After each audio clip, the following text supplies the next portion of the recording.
Peristiwa menegangkan dialami seorang nelayan yang berusaha kabur dari kejaran makhluk aneh. Hal tersebut terekam kamera dan viral di media sosial diunggah akun Instagram @memomedsos Jumat 4 Februari 2022.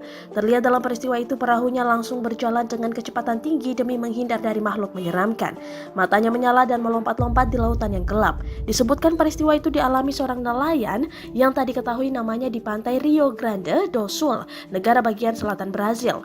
Nelayan itu membagikan secara online sebuah klip berdurasi 47 detik dengan keterangan ia ingin menyerang saya. Dikutip keterangan unggahan, dituliskan pula sumber dari unggahan video dari akun Twitter @pedrotons.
Terima kasih sudah nonton.